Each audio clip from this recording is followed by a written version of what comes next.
Welcome to Welcome. another episode of Gentle Power. I also just want to let the audience know that we are recording this just before we are about to leave for something big. Yes, I think we've mentioned it in for a previous episodes, man. right? For a man. What man? A burning man. So we're leaving for Burning Man tomorrow. Very excited. First Both of time. our first times. We are going with the Titanic's End camp. A very amazing camp of awesome people.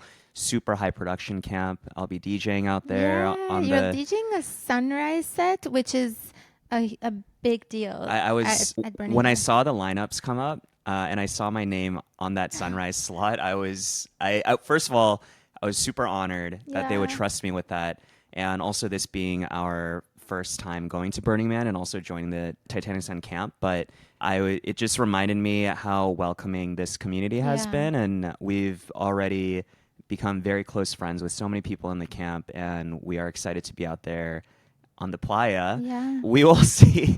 I was laughing about this to myself when I was thinking, I wonder what the first podcast episode that we record after we come back from Burning Man will be. Will we be like, all right, we are officially announcing that we're pivoting our business to a sound breath work, some sort of like manifestation workshop business. Yeah, Yeah. but That's why I think we should record two today so that we give ourselves some some time time, yeah, after Burning to Man to to come intervene back perhaps. to normal world, which is, what is it called? Default world, I think they call it. Oh, really? Yeah. Okay. I mean, given this is our first time, I still We don't don't know really the know the lingo. terminology Yeah. that is used out there, but we will probably cover a bit of in future episodes what our experience was like. But we are very excited for this. Yeah, and our camp is very music forward. They invite some of the biggest DJs, some of our favorite DJs, including this one, Hapki. Okay, should we get started Let's get on the started. negotiation topic? This is both an intro and an outro to what's coming up. This is actually a new experience. Yeah, the first time we're trying something like this. Yes. The trick with negotiations is that some people naturally have some pride around, like, they don't want people to know, they don't want their employers to know, they don't want their business partners to know that they're working with a negotiations consultant. I mean, it's such sensitive information. Your salary and, like, yeah, how you thought about negotiating, it feels very personal and sensitive. So a lot of people understandably want to stay anonymous. If you look at our website and our testimonials, I mean, obviously we've worked with hundreds of people and we've increased pretty much all of their compensation. Everyone's been very happy, but we don't have hundreds of testimonies. We have tens and tens of them. And the main reason is, well, we also haven't asked everyone, but Yeah. the main reason is also that people don't want to share publicly that they've worked with a negotiations consultant or how their negotiations went. It kind of reminds me of the early days of online dating when people Yeah. meet through the apps. Yes. They were very self-conscious to share that they had met online. Yes. I mean, nowadays it's super It's so common, normal. but back then Yeah, we have people friends who met on Tinder and got married, and they have a backstory. a backstory. They like we met at a Starbucks or Yeah, something. Yeah. So, but I I think think I this. know at least two couples who do I, that. I think we're Yeah. thinking of the same people. Yeah. But this one might be different because it's in the professional setting, and people sometimes don't want to share that they've hired a consultant or a coach to help them negotiate, especially then if the employer finds out, then they worry the employer might be thinking, okay, so you had someone else Yeah. trying to extract more money from us. But I think these are more inner thoughts that Yeah, they I might be don't having. think that, yeah, obviously we don't think there's anything wrong with it. And actually, this episode in and of itself will demonstrate how much value we add. And I cannot wait to summarize it because it really distills in such a beautiful way the exact value that we add. Do you want to set up And the it's context? also, you reminded me that it's similar also to hiring a consultant for MBA applications. just thinking right? that, yeah. So many people do that. We did that. Yeah, I worked with a MBA Yeah, we admissions worked with consultant. an MBA admissions consultant, same one. We really liked him. Basically, you don't know, very often you're operating in the dark. You're like, what do they want to hear? For example, What do the schools want to hear? yeah, what do the schools want to hear? So, for example, I come from Albania. We had a war when I was growing up, and some people don't want to talk about that. I don't want to seem traumatized or weak. But then because I didn't know the American culture very well. But now looking back, I'm glad our MBA applications consultant was like, no, actually that shows resilience, or like you've been through something unique and things like that. So I don't know what part of my lives they might want to hear or not want to hear. And so And this it's very person had helpful. it was very experienced, had been through the MBA Yeah. admissions themselves, and I think this ladders up to a larger point where I think people in many contexts they get very self-conscious of the fact that they've hired a consultant or a coach Of or a any type. mentor. Yeah. Yeah, or especially for example like Or therapists. even therapists. I Yeah, was just going people to don't say, want to share that they're in therapy, but when you think about it, at the end of the day, you are investing in getting expert help yeah. to have you level up in a certain area of life. Just like how if you go to the gym, then Yeah. you may want to hire a trainer. Yeah, of course you can work out by yourself, but if you have someone there guiding you, knowing what they're doing, Right. then you can really accelerate your progress or whatever outcomes that you want to achieve. Right. So just like in working out, just like MBA admissions consulting, and similar in our case, people hire us to help them with negotiating Right. their compensation. Yeah. I never understood the stigma with therapists because, well, first of all, I'm fascinated by psychology and the human brain. I'm like, wouldn't you want to know how things work? And then, second, how can you compare your sort of qualifications to a lot of therapists and psychologists? They have PhDs in psychology, and they have to put in hundreds of hours before they can work with someone like you. How can you assume that you are just as good as them at improving your mental health? Yeah, yeah, Yeah. yeah. Okay. Or working on your mental health. Cool. Let's set up some context. So, this is a recording we did a few months ago with a really good friend of ours. I ran into her. Well, we have the same hairstylist. She wanted to There's catch like a a we keep the yeah. hairstylist theme keeps It's a popping up in a lot of our episodes. I should get a commit. I should like talk like post his Instagram Yeah. and get a commission. But she wanted to catch up. And I was extremely busy. So I'm like, oh, I've been meaning to go to the hairstylist. Should we go together and we catch up there? So that's what happened. As he's doing our hair, we're catching up. And then we were talking about negotiations, and she reminds me that actually, she said, I had a tough negotiation with the place where I work at now. And I don't want to spoil it because I would love for people to hear it straight from her mouth. But one of the highlights is like she went to a top, like world class business school. And one of my favorite fun facts about this situation is she was taking a negotiations class while she was going through her job offer negotiation. Mm. And yet she Almost doomed it. she almost doomed it, really mishandled it. It's such a fascinating story, and I cannot wait to summarize the highlights. Why don't we? Skip right to that Yes. interview And then we'll come back for an outro and to comment on what happened. yeah, and also you'll notice that we have blurred out her face and Yes. we've anonymized it just to protect again speaking to the fact that people sometimes don't want Yeah, their employers to exactly. potentially find out that Yeah, it's her current employer. She negotiated with them a few years ago. And I mean, who knows how they would react to her sharing this story. That's why Yeah. she's anonymized. So should we jump right to that and then we will cover the takeaways Yeah, after? we'll come back. Yeah, stay tuned. All right. Hi. Thank you Oh, for chatting with us about your negotiation. I was very fascinated that you were mentioning you went to a top business school, you have amazing work experience, and I have no doubt that you're amazing at negotiations. And yet, there was a negotiation that something small that you did and something that was common practice. You hear that you should do this, you did, and then it backfired. Can you walk us through what happened?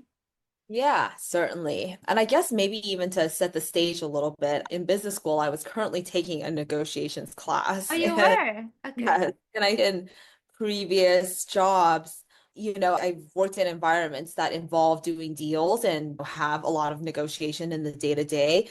That being said, I have not previously negotiated any offers just because most of my jobs were kind of like a set market rate and there wasn't that process. And so I actually think a lot of the training that I had probably led me astray because all of that training was in business negotiation where there really isn't a lot of emotion. And well, I mean, there's always emotion in negotiation, but it's a little less so. Like both people are at the table already with the context of I'm going to discuss the deal. We're trying to get to X, Y, and Z number or solution. So that context and expectation is set. And I think applying that to my job negotiation, I skipped the portion of like human emotion and expressing my emotions and communicating that. And I think at the end of the day, that was the fatal flaw. So I guess the story goes, I had this offer from this fund. It was the only offer that I was considering. I was fully set on taking it, but I think I learned from, either a negotiations class, talking to my peers, or even the career center, just like not to take the first offer that's given to you. You should always negotiate it. And Mhm. so after receiving my offer, I took about a week to kind of gather data, comps data from, my peers and other funds. And then I had a call with the CFO and one of the founders to discuss the offer. They came to me and I'm like, thank you for the offer. This is what I would want to change, I guess, about the offer. I have some stats and then I send over all of my data. They were like, okay, thanks for saying that. We'll look at it and we'll get back to you. And so I actually didn't think anything was amiss. I waited about a week, didn't hear from them. I emailed the CFO again and said, hey, wondering if you had considered anything that I had sent. And then radio silent. And then about another week later, I was like, okay, this is getting a little bit weird. And so I actually called one of the other founders that had interviewed me first. I happened to be on a train to New York at the time. You didn't Um, live in New York at that time, and the job was in New York. yeah. Yeah. Yes, yes. And on this call, and he actually just like, I mean, he's a very kind of outspoken, colorful character. So now knowing him, it's not out of character for him, but he kind of laid into me a little bit and was like, you just came back with all of these terms. We didn't seem like you wanted the job at all. And so, I mean, I guess the genesis of it was just that they were very turned off by my response. And I hadn't at all communicated that I was appreciative of the offer and that I even wanted to come. And they just viewed it as like I just wanted more money. Mm. And they're a very long-term focused firm where, we want to grow people. So the initial comp is actually not something they want people to focus on. And so yeah, I guess hearing that I was really surprised and like took some time to reflect on what happened. And I mean, in my mind, I had fully committed. I had found an apartment in New York, a 10-minute walk from the office. I was completely ready to sign, and I wasn't even asking for that much. A lot of my negotiation almost felt a bit like posturing just because so many people had told me, you can't just take the first thing. Like, in fact, they will think you're not a savvy business person if you just take the first offer that's on the table. Yeah. So yeah, so then I, in a panic, went to the lobby of the office, like called them again, like prepared to fully beg for my job back. And he's like, okay, this is Friday, like we don't need to meet today, but maybe you can write an email and summarize all of your thoughts. And so I kind of just put an email together and really expressed my feelings about how I felt about the people, the firm, and how excited I was to go there. And then and sent that. And then luckily on Monday, they did actually call me and was like, oh, I think this was a miscommunication. And yeah, and you still do have an offer. We're not going to rescind it. But I definitely think that it made my joining the firm a little bit more awkward. Mm. And with my two founders who I work with on a very regular basis, it was fine because soon we had a working relationship. But with the CFO, who I didn't interact with much, I would say that it took maybe almost a year and a half to 2 years for me to sort of mend that initial relationship and the initial impression that he had of me. So yeah, so thinking back, a very valuable lesson learned. I think it was a really potentially, expensive way to learn the lesson. I wish it had happened in another setting that was lower stakes, but yeah, but that's definitely something I'll take with me going forward.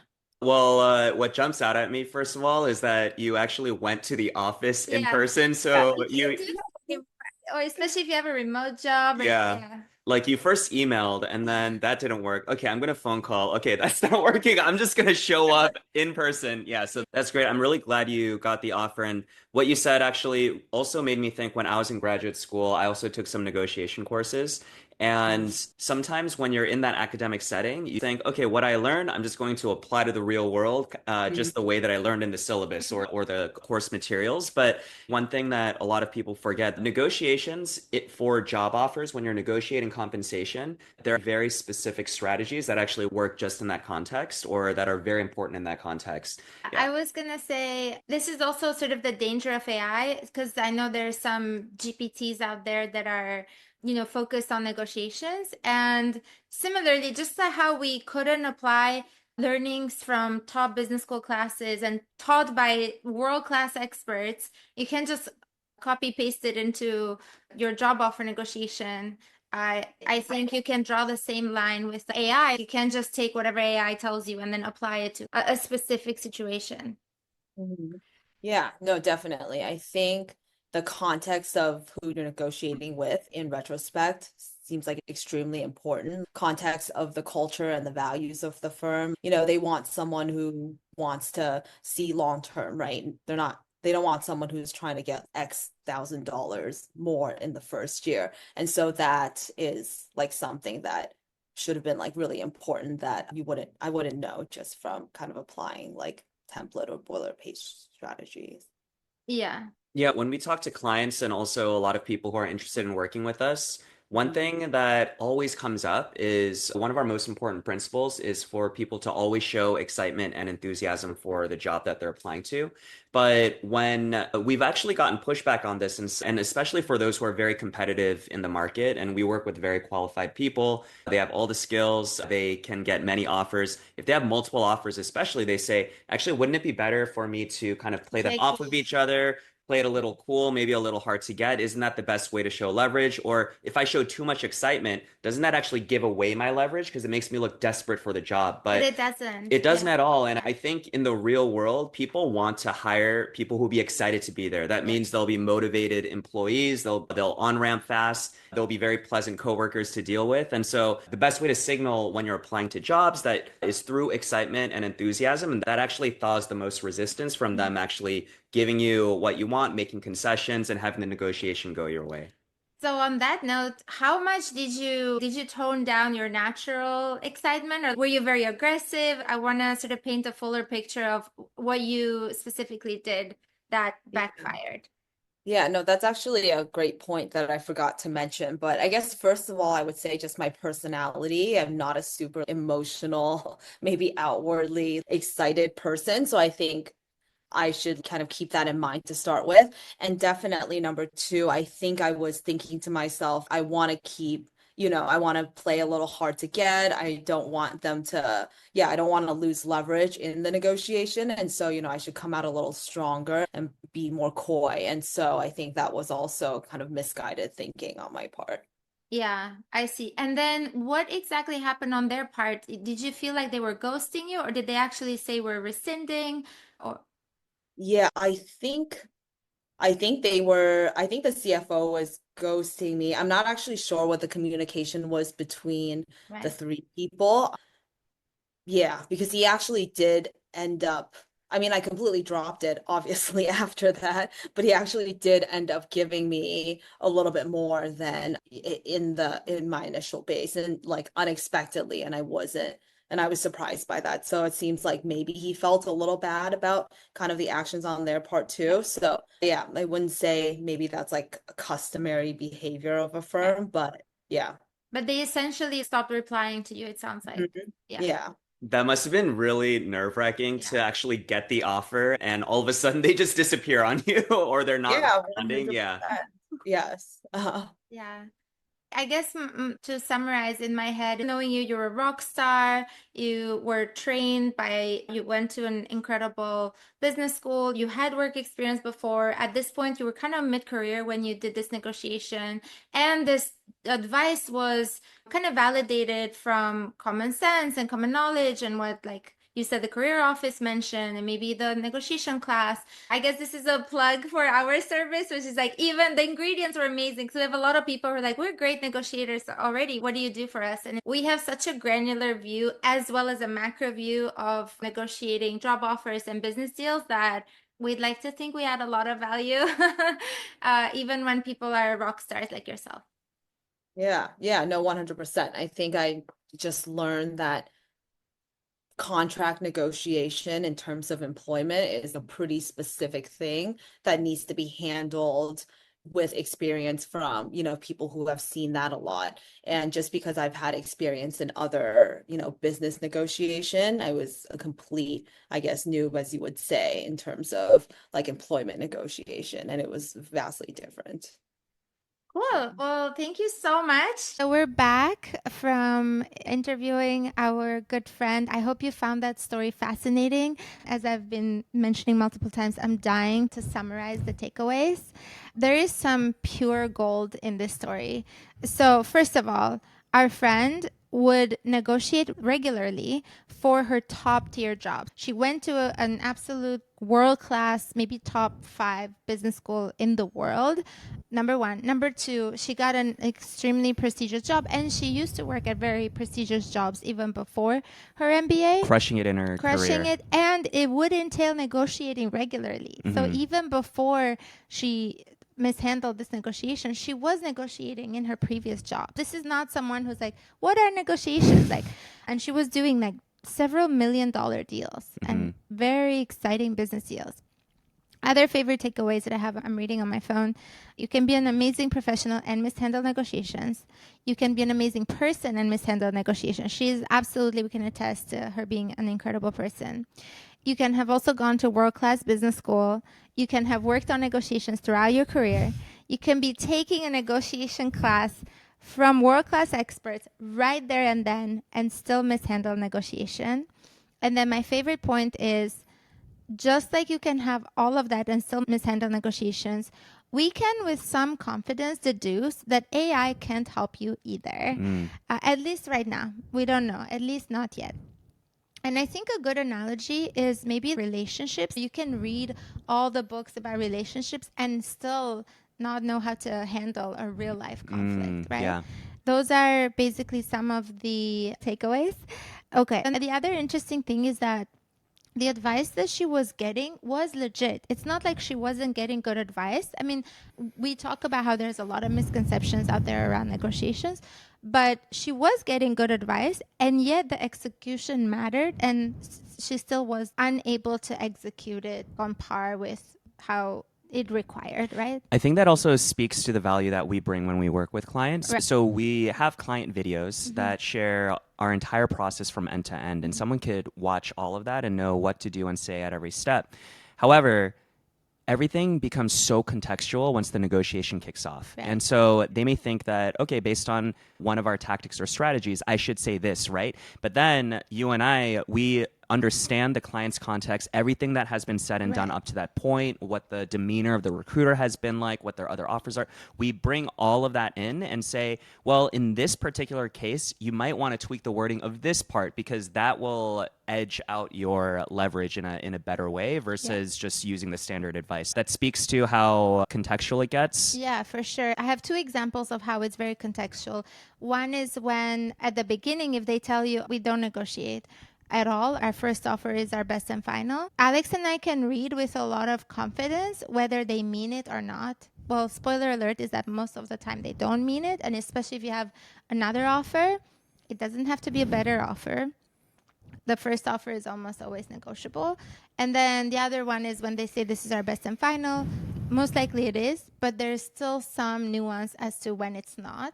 Those are at least 2 examples. Yeah. So context matters. It doesn't matter if you're learning the top negotiation principles and strategies in a negotiations course, but when you are applying it, things can be very specific to your situation where it's also useful to have experts like us in the background advising how to navigate and play things out. And the other piece is, which I find fascinating, I'm sure a lot of people are thinking, I can just have AI help me. So I had a client once, she was like, I got an offer, but they said that it's not negotiable. And I was like, can you forward me the email? I like to read through the company's communication because sometimes clients misread things or misinterpret things.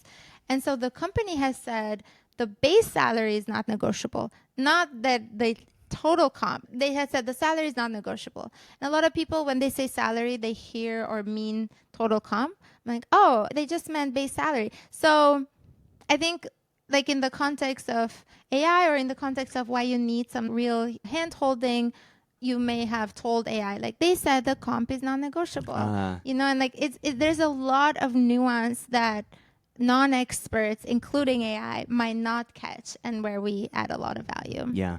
And we made that client a lot more money, obviously. I want to wrap it up with this point. I found it so interesting that our friend that we just listened to, she was getting good advice, and yet the execution was, I guess, mishandled. She was getting advice, you should always negotiate. Yes, you should always negotiate. She was also getting advice that if you accept the first offer, they may question your business skills. And she's in a field where it's extremely important to know how to negotiate. She did negotiate, but the execution was mishandled. And yeah, the company was questioning her intentions. Cool. I think that's pretty I think much we can it. wrap I hope it up. you enjoyed this. And let us know if you like this format, and we can try have more a of these lot in the more future. Anonymous friends. Yeah, and where we or walk through case clients. studies and we're interviewing the subject of the case study, and we Yeah. can and pick apart how things went and what the lessons were there. So Yeah. if you really like this format, let us know in the comments. Shoot us an email, alex@euronegotiations.com.